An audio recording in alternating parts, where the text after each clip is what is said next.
বাড়িতে বিয়া নাগিছে রে, তাড়াতাড়ি কাজ করত, কাজ কান শেষ হলে বিয়া ওখান নাগি যাবে। তো প্রত্যেকটা বাড়িতে বিয়া নাগিবার আগে আগে যদি খেয়াল হয়ে যাবে আমার লাগ দিয়া সিলিং করাবে, আর সিলিং করিবার আগতে তাড়াতাড়ি খালি ফোন করবে যে আইসোকে আমার কাজ কান করে দেওয়া, বিয়া আসি গেছে। তো এই কাজ কান করিবার জন্য চলে যাচ্ছে হ্যাঁ মেকলি গজ। আর আমার কন্ডিশন দেখিয়ে বুঝিয়ারে পাচ্ছেন এক একজন সবাই কিন্তু জ্যাকেট ছাড়া আজ কাজে করি পাচ্ছে না, কারণ এত পরিমাণে ঠান্ডা এর আগত কোনো বছর বোধহয় হয় নাই রে। এবার মোর বেশি ঠান্ডা মনে হচ্ছে। মুই কি প্রত্যেকদিন ওই দূর দূর জায়গা গিলা যাওয়ার জন্য মুখ ঠান্ডা বেশি না গেছে নাকি তা কাজ জানে, কিন্তু মই না হও বাকি লোকগুলা সবাই কিন্তু ওই জ্যাকেট ছাড়া আজ কাহত চলিয়ারে পাচ্ছে। প্রত্যেক দিনের মতন একই রকম করে বোর্ড লাগা শুরু করে দিছি। আর আজ একটু মোর পার্সোনাল কথা কোয়া চাচ্ছ তোমার সাথে, মোর পার্সোনাল ইনফরমেশন গুলো কিছু দিবা চাচ্ছ। আসলে মোর ফোন নাম্বারটা যে ফেসবুকে তো মাঝে মাঝে দাও আর মাঝে মাঝে ডিলিট করে দাও। কারণটা হচ্ছে কি জানেন, মানে এত পরিমাণে ফোন আসে আর মোর এগেনায় ফোন, অনেক কষ্টে এই ফোনটাই কিনছো, এই ফোনটাতে সিম কার্ড না কেনে চালাছো, তবে এই ফোনটা এত পরিমাণে ফোন এসেছে ফোনটা আমি চালাবার পারো না। সারাটা দিন খালি ফোনে এসে একটা লোকের সাথে 2 মিনিট কোথাও কোনো 5 মিনিট কোথাও, তারপরে যে আরেকটা লোকের জন্য ফোনটা তুলিম সেই সময়টা আর হয় না। তার আগতে দেখা যায় 20টা ফোন আসিয়াছে। তো সেই জন্য মুই মাঝে মাঝে নাম্বারটা দাও, মাঝে মাঝে ডিলিট করে দাও। তো যার যার দরকার আছে নাম্বারটা তাই কিন্তু মোর প্রোফাইলটা মাঝে মাঝে যা খোঁজ নেবেন, আশা করা যায় নাম্বারটা পেয়ে যাবেন।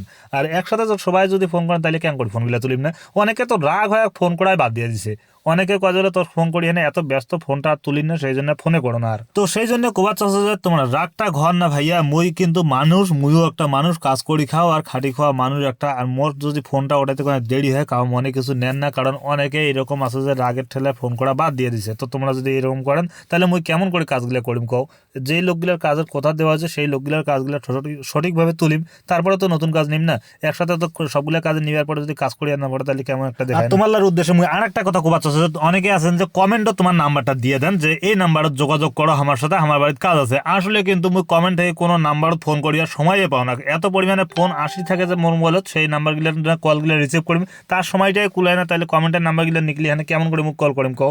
মোর দ্বারা সম্ভব হচ্ছে না, যেহেতু মুই পরবর্তীতে যোগাযোগ করিম ঠিক আছে, তোমার নাম্বারটা দিবেন মেসেঞ্জারও দিয়ে দাও। আসলে কমেন্টের নাম্বারগুলো থেকে যে সমস্যাটা হয় সেটা তোমার হয়তো বুঝি আর পাচ্ছে না, এর আগতেও সমস্যা হয়েছিল, সেই জন্য কিন্তু মুই রিকোয়েস্ট করো যে কমেন্টে তোমার নাম্বার দিবেন না, কারণ কমেন্টের নাম্বারটা বাইর করার পরে কিন্তু এরকম মোর সাথে এরকম ঘটনাটা ঘটাইছিল যে মোর নাম করি এখানে যে কমেন্টের নাম্বারটা দিছিলেন তোমার, সেই নাম্বারটা দিয়ে ফোন করিবে অন্য নাম্বার থেকে ফোন করি কয় যে এমডি আমির কই তোমার যে সিলিং এর কাজ আছে সেই কাজের পেমেন্ট অ্যাডভান্স পাঠাও, আমার ম্যাটেরিয়ালস নিয়ে তোমার বাড়ি যাচ্ছি। আসলে আদৌ কিন্তু মুই কোনোদিন অ্যাডভান্স কাউকে টাকা নেও না, তারপরেও কিন্তু এই ধরনের ফোনগুলো যায়। আর ফোনগুলো তুলিয়ার পরে এর আগে টাকা দিয়েও দিয়েছিল 2-3 জন। তো সেই জন্য চাপ, অনেক পরিমাণে চাপ হয়ে গেছিল মোর উপর। সেই জন্য মুই আর রিকোয়েস্ট করো তোমাকে সবাইকে যে কমেন্টত ভুল করিও কাহো কোনোদিন কারো নাম্বার দিবে না, এটা তো একটা প্রাইভেট জিনিস না। কমেন্টের নাম্বার দেওয়াটা একটা প্রাইভেট জিনিস, প্রাইভেট নাম্বার একটা কমেন্ট দিবেন কেন তোমরা, ওটা তো পাবলিক প্লেস, ওটা পাবলিক প্লেসের নাম্বার ছোড়াটা ঠিক হয় না। সেই জন্য কথা যে কমেন্টত কাহো নাম্বার দিবে না, রিকোয়েস্ট তোমারতে যা দিবেন মেসেঞ্জারও দিয়ে দাও।